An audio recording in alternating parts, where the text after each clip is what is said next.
যারা আজ ক্ষমতায় যায় তারাই আখের গোছানোর জন্য চেষ্টা চালায়। কাজ কিন্তু এই 15-16 বছরে কম হয়নি, বহু কাজ হয়েছে। আমরা দেখতে পাচ্ছি বড় বড় প্রকল্পের মাধ্যমে রাস্তাঘাট, ব্রিজ, কালভার্ট বহু উন্নত হয়েছে, কিন্তু ক্ষতিও হয়েছে কিছু মানুষের চরিত্রের কারণে। এই চরিত্রহীন মানুষগুলো তাদের স্ত্রীর নামে টাকা পাচার করে কানাডায় বেগম পাড়া বানিয়েছে, কোটি কোটি টাকা সুইস ব্যাংকে রেখেছে। এদেশের অনেক নেতা এখনো বাইরের দেশে জেলখানায় শুধু এই টাকা পাচার করার কারণে। আমাদের দায়িত্বে যারা আছেন প্রধানমন্ত্রী সহ তাদেরকে আমরা বলবো, এই টাকাগুলো যারা পাচার করেছে এদের টাকাগুলো ফেরত নিয়ে এসে দেশে কাজে লাগান। আর যদি না হয় তাদের এই দেশের সম্পদ যা আছে সব সরকারি ভাবে বাজেয়াপ্ত করে নিন। শয়তানি কাজ করলো কেন? ওর কারণেই তো দেশটা আরো পিছিয়ে যাচ্ছে। এখানে যাকাত ভিত্তিক অর্থনীতি যদি কায়েম না হয়, সুদ ভিত্তিক অর্থনীতি কায়েম থাকলে দেশের মানুষ গরিব আরো গরিব হয়, ধনী আরো ধনী হয়। সালমান এফ রহমান উঠতে উঠতে কোথায় উঠে গেছে, বসুন্ধরা উঠতে উঠতে কোথায় উঠে গেছে, আর এই গ্রামের রিক্সা চালক নামতে নামতে এখন মাথার উপরে একটা কুড়ি ধরনে। এটা হয়েছে একটাই মাত্র কারণ, যাকাত নেই।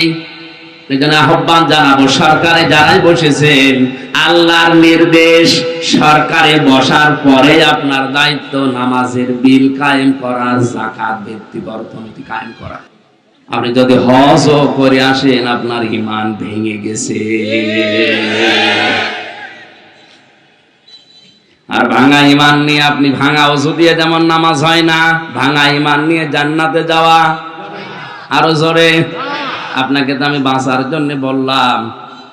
হ্যাঁ, আপনি গুনাহ করেছেন, সগীরা কবিরা করেছেন, করেন, কিন্তু যদি তাওবা করে মারা যেতে পারেন আপনি জান্নাতে যাবেন। যদি জাহান্নামেও যান, হয়তো একদিন না একদিন আল্লাহ আপনাকে বের করে দেবে।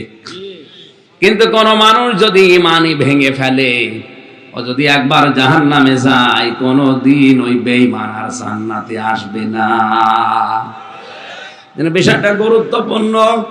আমরা তো মনে করছি 96% মুসলমানের দেশে আমার ঈমান নষ্ট হওয়া সম্ভব না। আপনার ঈমান তো নেই, নষ্ট হবে কি করে? কখন যে ঈমান চলে গেছে আপনি তো টেরও পাচ্ছেন না। এজন্য ঈমান যেন ভেঙে না যায়, নষ্ট হয়ে না যায়। বিশ্ব নবী বাদ দিয়ে অন্য কাউকে যদি আপনি আদর্শ মনে করেন, এখনো থামেন, ফিরে আসেন। আপনার কিন্তু আর ঈমান নেই, ঈমান ভেঙে গেছে। এত মর্যাদা আল্লাহ তাকে দিয়েছেন। তাফসিরে ফি জিলালিল কোরআনে আমি পড়েছি, বিশ্ব নবী মুহাম্মদুর রাসূলুল্লাহকে কাফেরেরা ঘিরে ফেলেছিল একবার। ডাক দিয়ে বলে, ইয়া মুহাম্মদ, কে আপনাকে বাঁচাবে? নবীজি তার চিরাচরিত্র স্বভাব অনুযায়ী মুখ দিয়ে যেন বলেই ফেললেন, আমাকে বাঁচাবে আমার আল্লাহ। সুবহানাল্লাহ। এই কথাটা এমনিতেই মানুষের মুখ দিয়ে কঠিন বিপদে বের হয় না, এরকম ঈমান থাকা লাগে। আমাদের তো বিপদে পড়লে আগে মুখ দিয়ে হয় মার নাম, নাই বাবার নাম, নাই পীরের নাম বের হয়। ওনার এরকম কঠিন মুহূর্তে নাম বের হয়েছে কার? আল্লাহ রাব্বুল আলামিন এই ঈমানটা দেখেই তাকে সাহায্য করেছিলেন। মানুষের ঈমানের অবস্থা দেখে আল্লাহর সাহায্য আসে। হযরতে মুসা নবী কখন আল্লাহর সাহায্য পেয়েছেন? যখন উম্মতেরা হতাশ হয়ে গেছে, নিরাশ হয়ে গেছে, না বিশাল সাগর, পেছনে 3 দিকে শত্রু, আর বাঁচা সম্ভব না। হযরতে মুসা কঠিন মুহূর্তেও বলেছিলেন, ক্বালা কাল্লা, কখনো না, ইন্না রাব্বি সায়াহদিন, অবশ্যই আমার আল্লাহ আমাকে পথ বের করে দেবে। আল্লাহ রাব্বুল আলামিন কঠিন মুহূর্তে তার উপরে দৃঢ় ঈমান দেখার পরেই কিন্তু এই করেছিলেন, ওয়াহাইনা ইলা মুসা আন বরিব বিআসাকাল বাহার ফানফালাকা ফাকানা কুল্লু ফিরকিন কাত্তাউদিল আযীম ওয়া আযলাফনা সাম্মাল আখারিন। আল্লাহ পাক বলেন, আমি মুসার উপর ওই সময় ওহী করেছি যখন একেবারে চূড়ান্ত পর্যায়ে তার ঈমান পৌঁছিয়েছে। সাধারণ মানুষের ঈমান যেখানে শেষ হয়ে যায়, নবীদের ঈমান সেখানে শুরু হয়। কথা বুঝতেছেন? সাধারণ মানুষের ঈমান যেখানে শেষ হয়, নবীদের ঈমান সেখানে আরো জোরে। এই জন্য আয়াত অনুযায়ী বিশ্বনবী মুহাম্মদুর রাসূলুল্লাহ পৃথিবীতে এই যে সত্যের মাপকাঠি নিয়ে আজ গন্ডগোল চলছে দেশে। কোরআনে কারিমের আয়াত, নবীজির হাদিস বিশ্লেষণ গবেষণা যারা করে তারা ফতোয়া দিয়েছেন এই দুনিয়াতে একমাত্র সত্যের মাপকাঠি মুহাম্মদুর রাসূলুল্লাহ সাল্লাল্লাহু আলাইহি ওয়াসাল্লাম। কারণ উসওয়াতুন হাসানা এই শব্দটা পৃথিবীর আগে পরে আর কারো পাবেন না, এটা নবীজির নামের আগে পরে আছে। উসওয়াতুন হাসানা বলা হয় এমন একটা পাথরকে, কষ্টি পাথর। এই যে এটা যাই হোক, এটা সোনা কিনা স্বর্ণ কিনা এটা পরীক্ষা করার জন্য যে কষ্টি পাথর লাগে, নবীজি ওইটা ছিলেন। কথা বুঝতেছেন?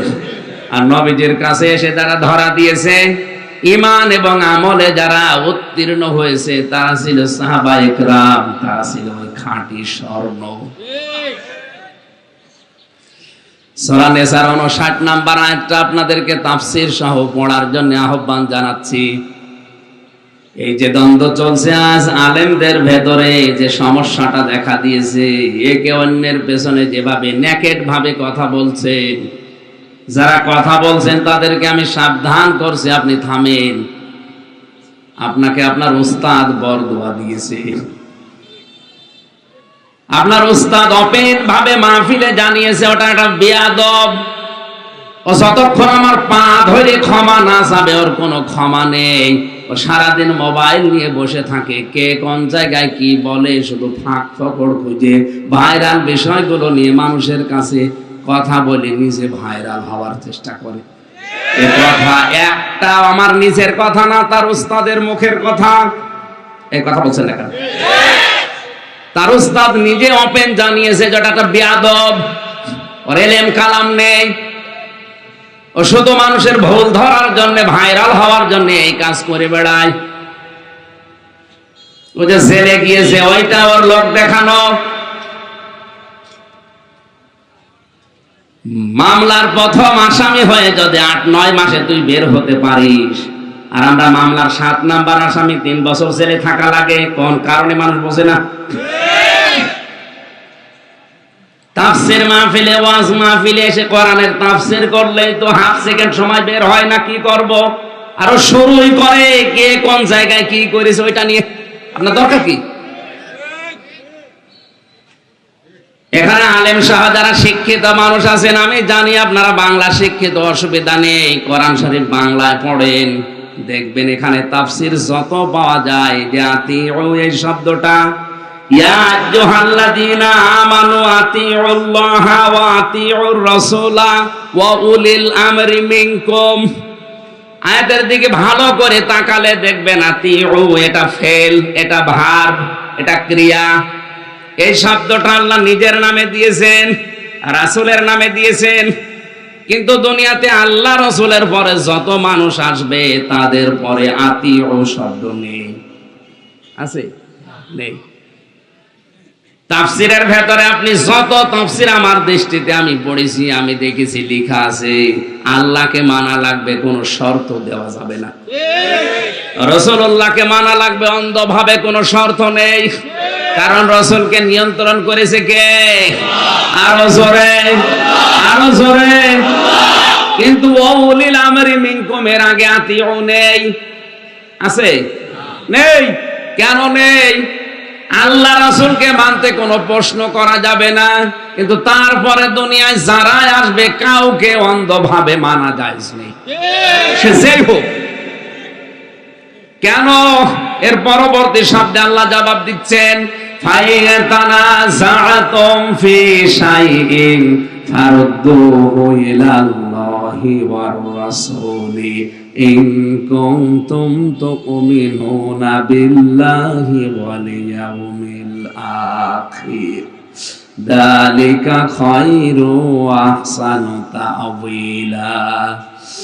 আল্লাহ পাক বলেন, এরপরেও যদি তোমাদের ভেতরে কোনো বিষয়ে তানাজা ঝগড়া হয়, মনোমালিন্য হয়, কোন দ্বন্দ্ব দেখা দেয়, তাহলে তোমরা আল্লাহ এবং রসুলের দিকে ফিরে যাও। এখানে আল্লাহ বলতে পারতেন না আল্লাহ রসুল এবং সাহাবীদের দিকে ফিরে যাও? বলতে পারতেন না?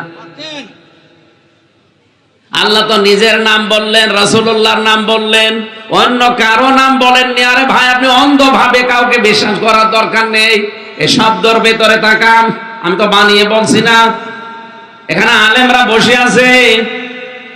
ইন কুনতুম তুমিনুনা বিল্লাহি ওয়াল ইয়াউমিল আখির, আল্লাহ এবং কিয়ামতে যদি বিশ্বাসী হয়ে থাকেন, যদি লোক দেখানোর জন্য কোনো কাজ করে না থাকেন, সত্যি যদি আল্লাহ একজন আছে, কিয়ামতে জবাব দেওয়া লাগবে, এই বিশ্বাস করে থাকেন, সত্যি কথা বলছি আপনাকে, আল্লাহ এবং রাসূল ছাড়া অন্য কোনো দিকে ফেরা জায়েজ নেই।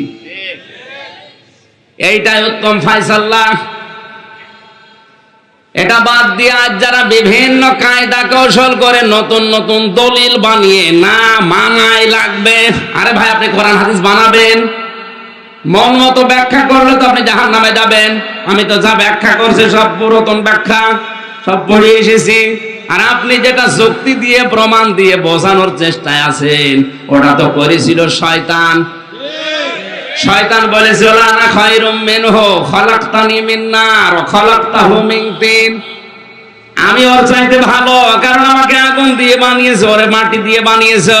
আগুনের কাজ উপরে ওঠা, মাটির কাজ নিচে যাওয়া। আল্লাহকে সায়েন্স শিখিয়েছে আল্লাহ, উপরের জিনিস কোনোদিন মাথা নত করে নিচে মানুষের কাছে ছোট হতে পারে। এটা তো মোস্ট আনসাইন্টিফিক, এটা বিজ্ঞানের সাথে মেলে না। আল্লাহকে বিজ্ঞান শেখাচ্ছে। আজ অনেককে শয়তানে ভর করেছে, তারা আজ এই বিষয়টাকে ইস্যু বানিয়ে উম্মতের ভেতরে ফাটল ধরানোর জন্য চেষ্টায় আছে। আমি জেলে তাদের সাথেই থেকেই দেখেছি, তারা নিজেরাই বলেছে যে কোরআন আমার সামনে, আল্লাহর কসম কোরআন হাতে নিয়ে বলছি, ওরা নিজেরা আমাদের সাথে বলেছে। আজ কওমি মাদ্রাসার আলেমরা, মাওলানা মামুনুল হক, মাওলানা জুনাইদ আল হাবিব, মাওলানা সাখাওয়াত হোসেন রাজি, জেল খাটার পেছনে কারণ দুনিয়ার অন্য কেউ না, কারণ হচ্ছে ওদের ভেতরে কিছু দালাল মৌলবী।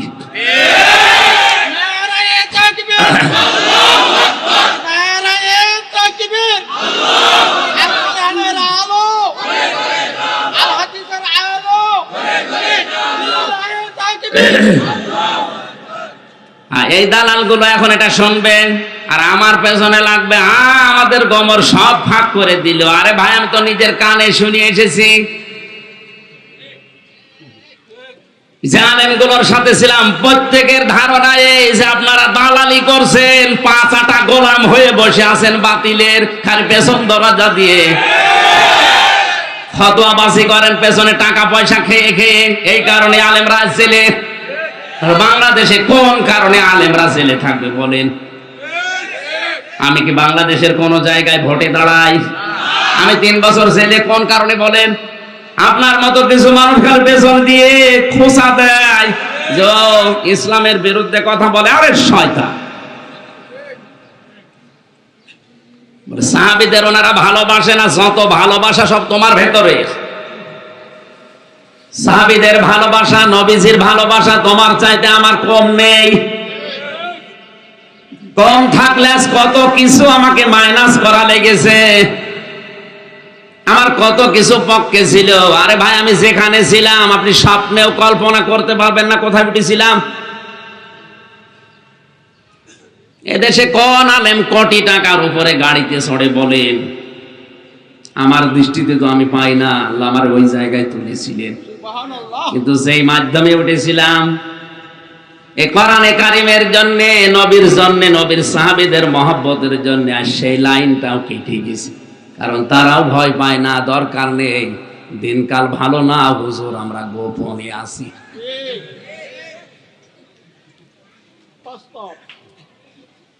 আপনি তো এক বেলা খেতেও পান না। আর আমি যেখানে ছিলাম আপনার কল্পনার অতীত, সব ছাড়া লেগেছে আমারে। পরিবারের বাধা, সমাজের বাধা, দলের বাধা, কত বাধা উপেক্ষা করে আল্লাহর নবীর সাহাবীদের মহব্বত দেখাতে গিয়ে 3টা বছরে এক ঘরের ভেতরে কাটিয়েছি।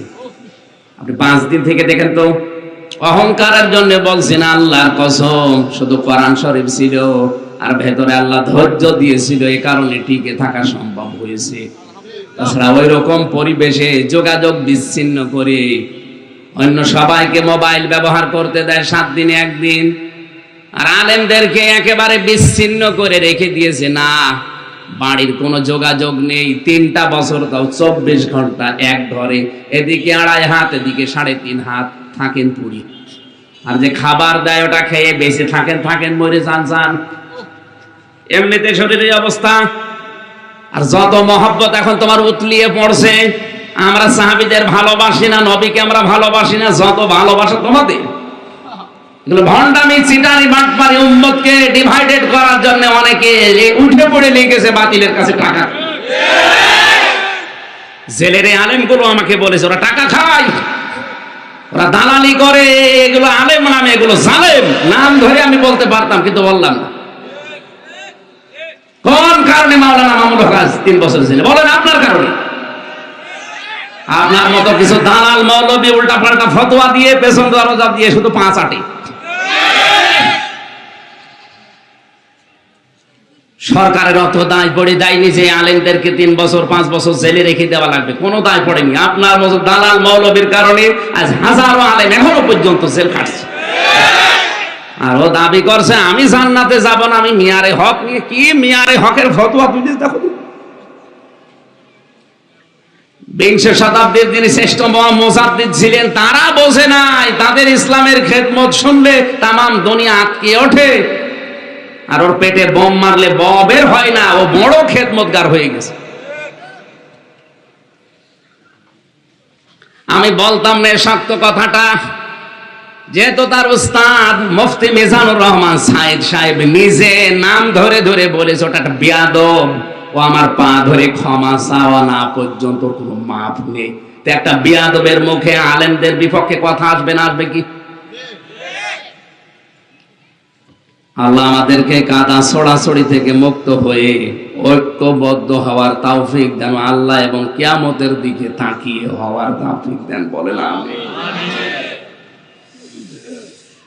আমি যে কথা বলার জন্য পর্যন্ত এসেছিলাম, বিশ্বনবী মুহাম্মদুর রাসূলুল্লাহ এবং আল্লাহর দিকে ফিরে আসার জন্য আল্লাহ আহ্বান জানিয়েছেন।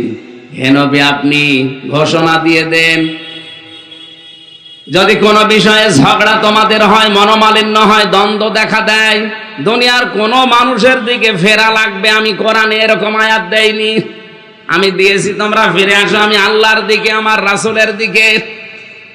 এই শব্দটার দিকে তাকিয়ে আজ আমরা বলতে পারি বিশ্বনবী মুহাম্মদুর রাসূলুল্লাহ এই পৃথিবীর একজন মাত্র মানুষ। সাধারণ মানুষের ঈমান যেখানে শেষ হয়ে যায়, বিশ্বনবীর ঈমান সেখানে শুরু হয়। হযরত আবু বকরের ঈমানও কিন্তু ভয় পেয়ে গিয়েছিল। ওই গুহার ভেতরে কাফেরদের দেখে তিনি বলেছিলেন, হে নবী, আমরা ধরা পড়ে গেলাম। নবীজি কিন্তু 1 সেকেন্ডের জন্য বিচলিত হন নাই, হতাশ হন নাই, নিরাশ হন নাই। তিনি ওই সময় বলেছিলেন, কখনো না, ইন্নাল্লাহা মা'ানা, অবশ্যই আল্লাহ আমাদের সাথে আছে।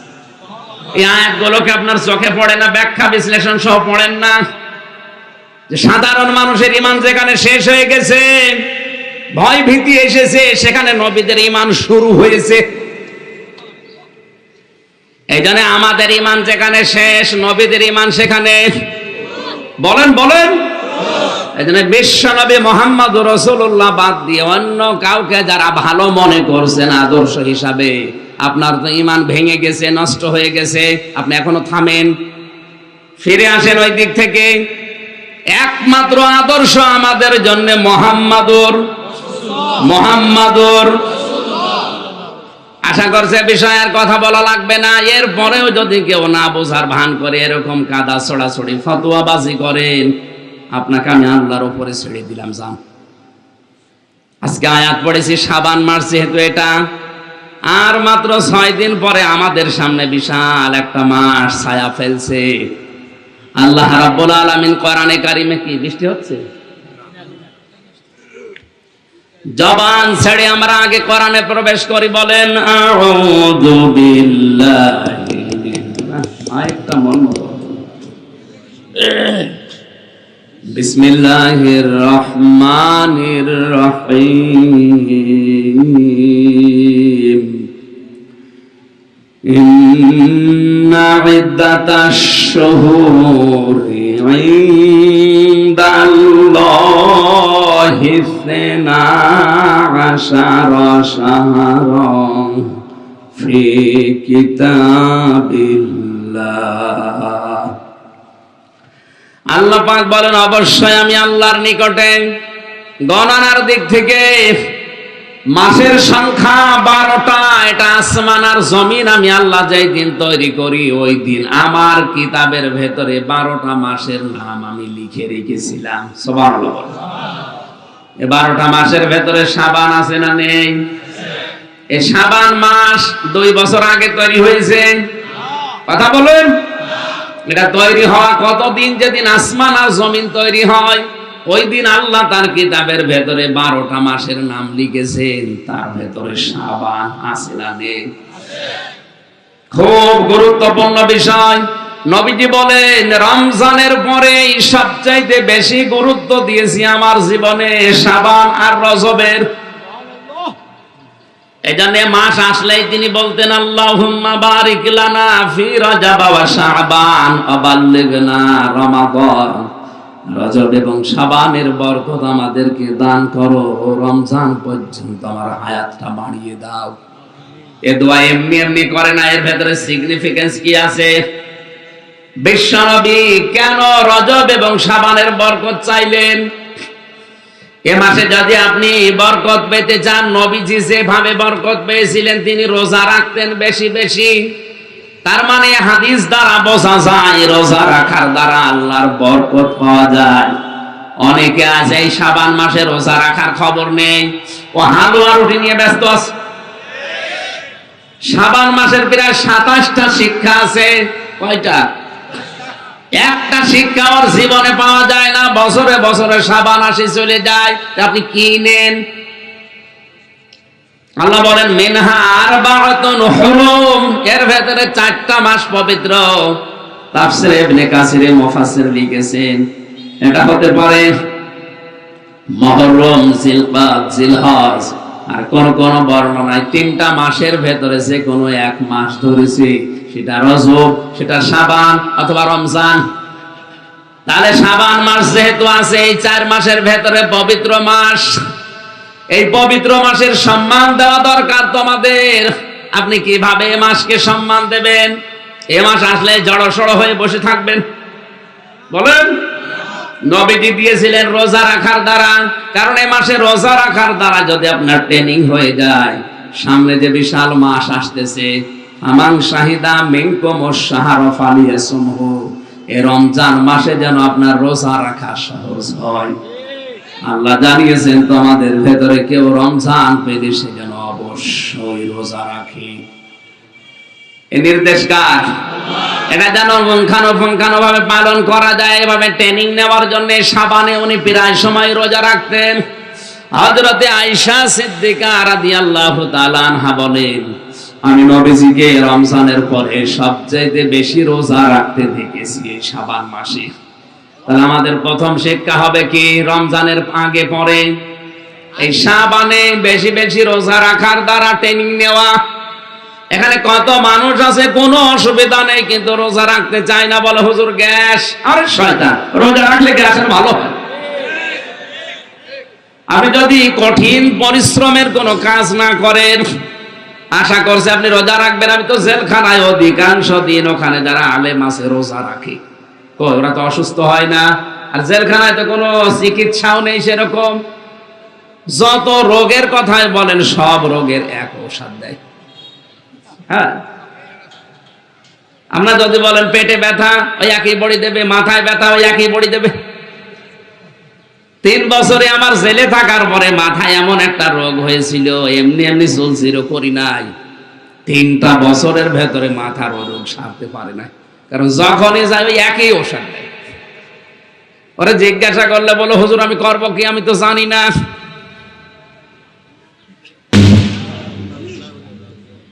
বাস্ট হয়ে গেছে, অসুবিধা না। ট্রান্সমিটার মনে হয় বার্ট হয়ে গেছে। লাইন দেন, লাইন দেন।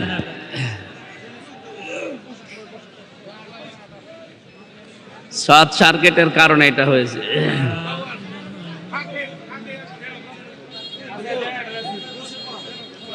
আল্লাহুম্মা সাল্লি আলা সাইয়্যিদিনা মাওলানা মুহাম্মদ ওয়া আলা আলি সাইয়্যিদিনা মাওলানা।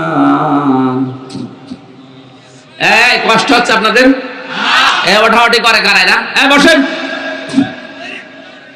না, মুরব্বী কিছু মানুষ উঠছে, যুবক বসুন।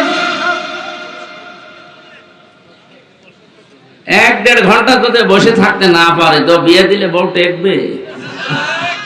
আমি আর নিচে নামলাম।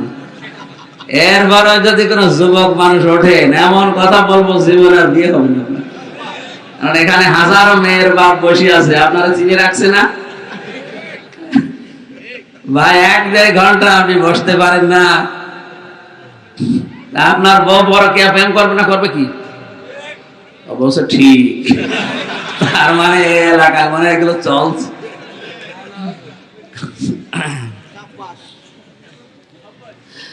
আমার ভাইরা, এই যে এইসব মুরব্বী 70, 80, 90 বছর বয়স, মনে হয় 15-20টা করে জন্ম দিয়েছে, এখনো পর্যন্ত 1.5-2 ঘন্টা বসে থাকে, কোনো অসুবিধা নেই। আর এরা কি বলবো এদের?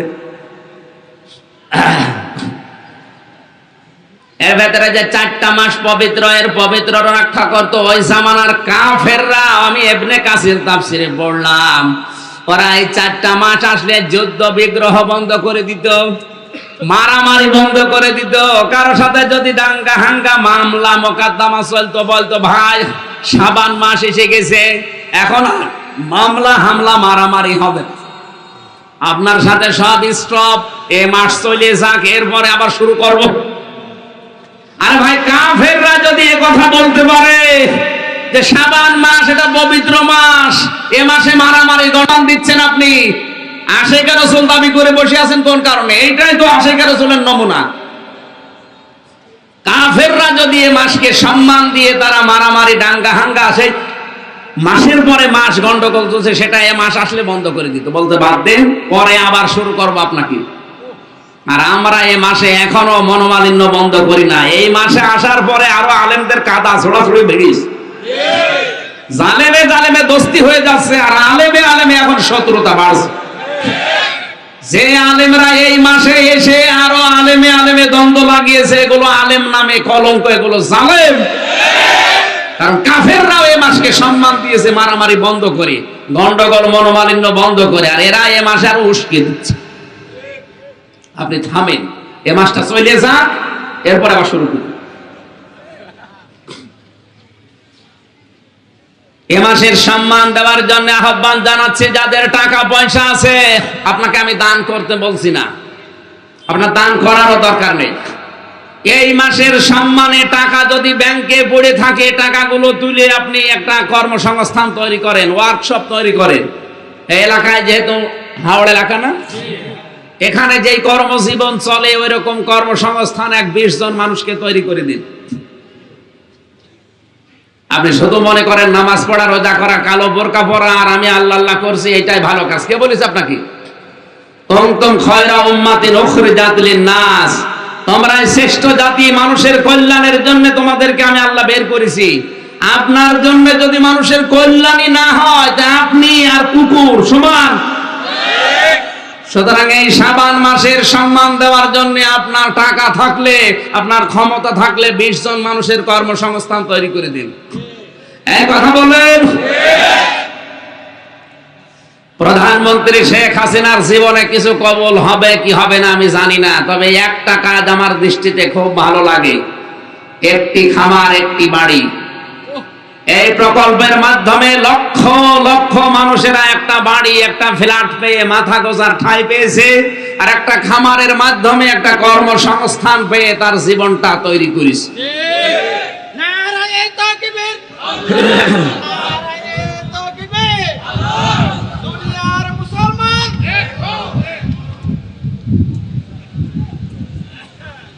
কি বৃষ্টি হচ্ছে? ও অ্যানসার এরপরে ঘিমে একেবারে শোক চলছে। সুবহানাল্লাহ আলহামদুলিল্লাহ লা ইলাহা ইল্লাল্লাহ। টিপ দেন এদিকে ওদিকে। লা ইলাহা ইল্লাল্লাহ সুবহানাল্লাহ আলহামদুলিল্লাহ। আমাদের প্রভু এক, এক নবীর উম্মত, জীবন বিধান এক, ওই শিবানী বহুরান। তবে কেন কেন হে মুসলমান, এক হও করে আহ্বান। আমার ভাইরে, মাসের সম্মান দেওয়ার জন্য যতগুলো কথা তাফসীরের ভাষা আমি পড়েছি, আয়াতটা শেষ করার জন্য তাড়াতাড়ি করছি, কারণ জোহরের পরে সেই ইট না কোথায় সেখানে যাবার ওঠা লাগবে। যালিকাদ দীনুল কাইয়্যিম, আল্লাহ বলেন এটাই সুদৃঢ়, স্পষ্ট এবং নির্ভেজাল দিন, এটাই প্রতিষ্ঠিত ধর্ম। এই পৃথিবীতে এখন প্রায় ৪৫০০০-এর উপরে ধর্ম আছে। আল্লাহর কাছে একমাত্র মনোনীত ধর্মের নাম ইসলাম। এজন্য আমরা যারা এখানে আছি, অন্য দুনিয়ায় কিছু যদি না পাই, ইসলাম পেয়েছি, এইটাই আমাদের সৌভাগ্য। যদি আমরা টিকে থাকতে পারি দেশনায় সোহাগা। ফালা তাসলিমু ফীহিন্না আনফুসাকুম, সাবধান, তোমরা নিজেদের উপরে জুলুম করো না এই মাসকে অসম্মান করার কারণে। যেহেতু আল্লাহর এটা পবিত্র মাস, আপনার অন্তরে যদি তাকওয়া থাকে, অবশ্যই এই মাসকে আপনি সম্মান জানাবেন এইভাবে রোজা রাখার দ্বারা, মানুষের কর্মসংস্থান তৈরি করার দ্বারা, মানুষের উপকারের দ্বারা। যার যতটুকু সামর্থ্য আছে ওই জায়গা থেকে যদি আজ আমরা দাঁড়িয়ে যেতাম, আমার মনে হয় বাংলাদেশ অনেক দিন আগে সোনার বাংলা হয়ে যেত। এদেশের অভাব শুধু মানুষের চরিত্রের। যারা আজ ক্ষমতায় যায় তারাই আখের গোছানোর জন্য চেষ্টা চালায়। কাজ কিন্তু এই 15-16 বছরে কম হয়নি, বহু কাজ হয়েছে আমরা দেখতে পাচ্ছি। বড় বড় প্রকল্পের মাধ্যমে রাস্তাঘাট, ব্রিজ, কালভার্ট বহু উন্নত হয়েছে, কিন্তু ক্ষতিও হয়েছে কিছু মানুষের চরিত্রের কারণে। এই চরিত্রহীন মানুষগুলো তাদের স্ত্রীর নামে টাকা পাচার করে কানাডায় বেগম পাড়া বানিয়েছে, কোটি কোটি টাকা সুইস ব্যাংকে রেখেছে। এদেশের অনেক নেতা এখনো বাইরের দেশে জেলখানায় শুধু এই টাকা পাচার করার কারণে।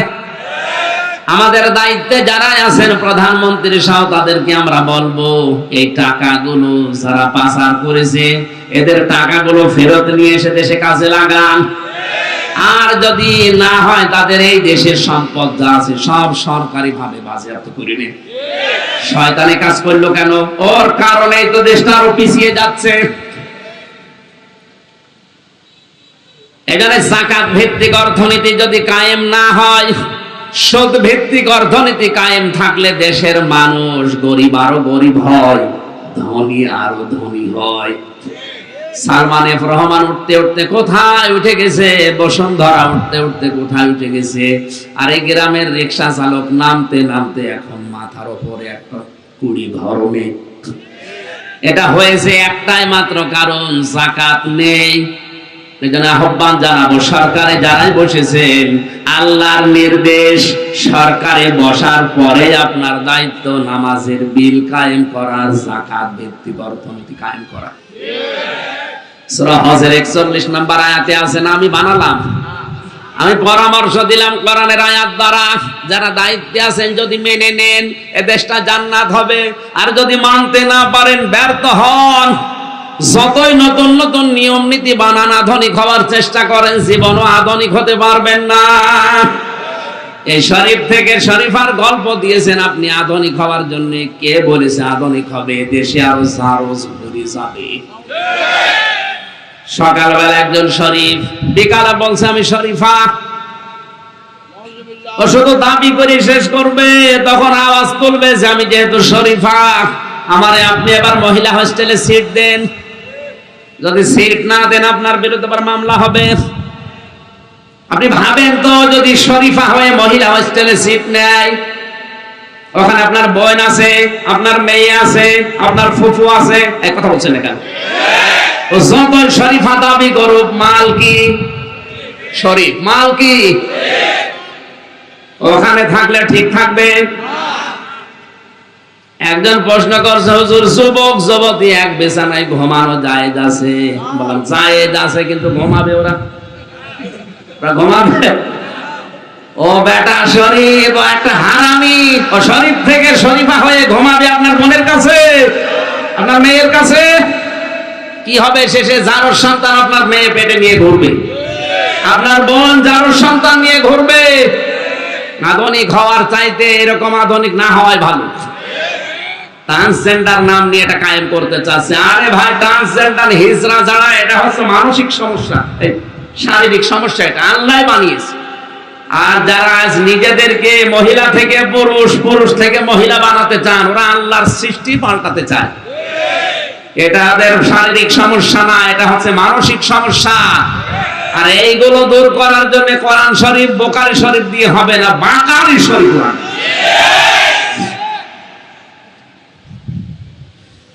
এজন্য আমাদের উচিত হচ্ছে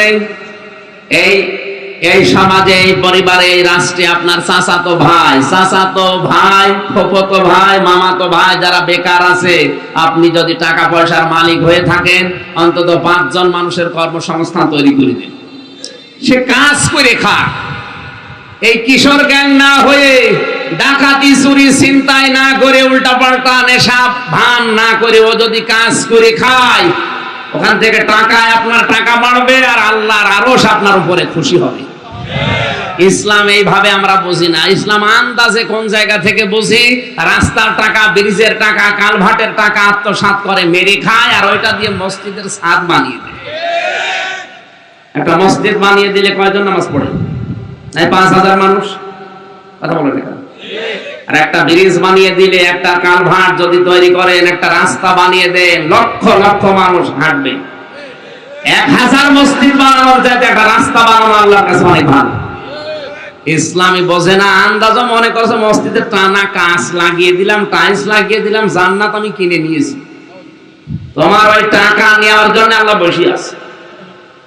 এজন্য মানুষকে ভালোবাসেন, মানুষের কর্মসংস্থান তৈরি করেন, মানুষ যেন সমাজে বিশৃঙ্খলা তৈরি না করে। আজ কিশোর গ্যাং এমনি তৈরি হয়নি, ওর মাথা পাগল হয়ে গেছে, কর্ম নেই, করবে কি? সমাজ পরিবর্তনের জন্য এই কাজগুলো শাবান মাসে আমাদের উদ্যোগ নেওয়া উচিত। আল্লাহ তৌফিক দেন, বলেন আমিন। আকাতিলুল মুশরিকিনা কাফাতান কামা ইকাতিলুনাকুম কাফা। তোমরা মুশরিকদের বিরুদ্ধে লড়াই করো, সংগ্রাম করো, তাদের হত্যা করো যেভাবে তোমাদেরকে তারা হত্যা করছে, সর্বাত্মকভাবে। আজ ফিলিস্তিনের দিকে তাকান, মনে করছি ইহুদি ওরা না।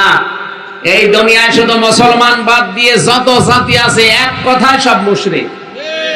সুতরাং ওরা সবাই কিন্তু এক মুসলমান টাইট দেওয়ার জন্য 57টা মুসলমান রাষ্ট্র এই শাবান মাসে এক হওয়া লাগবে। আমরা সর্বাত্মকভাবে ওদের বিরুদ্ধে যুদ্ধ চালাতে চাই।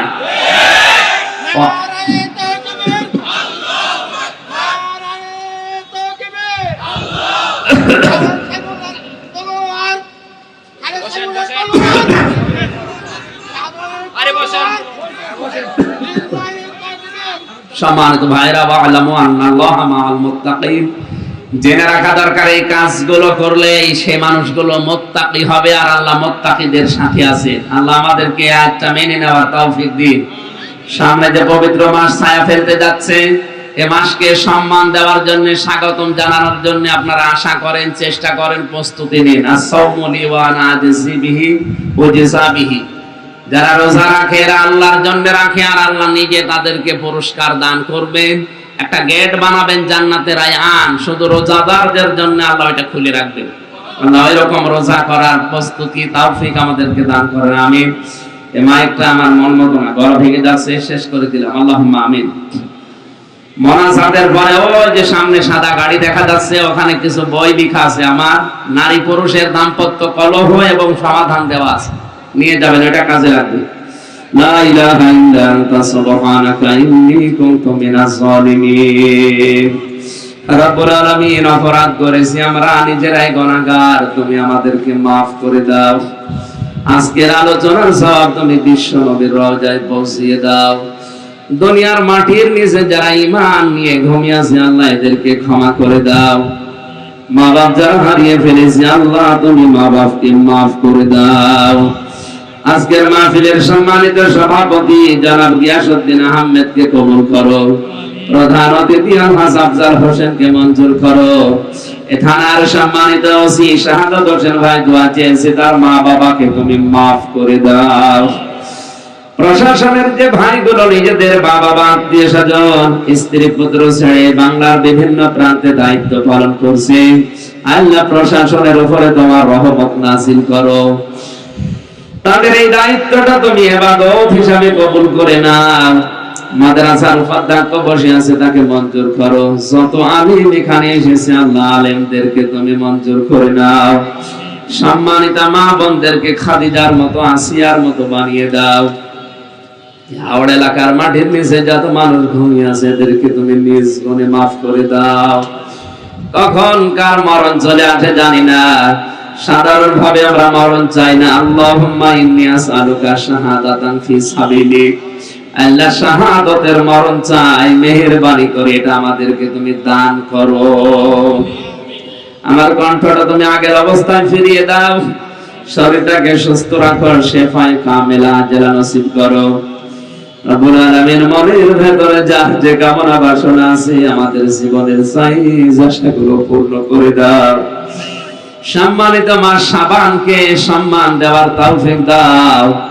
তোমার নবী যেভাবে সম্মান দিয়েছে, এই মাসকে ওইভাবে পালন করার সুযোগ দাও।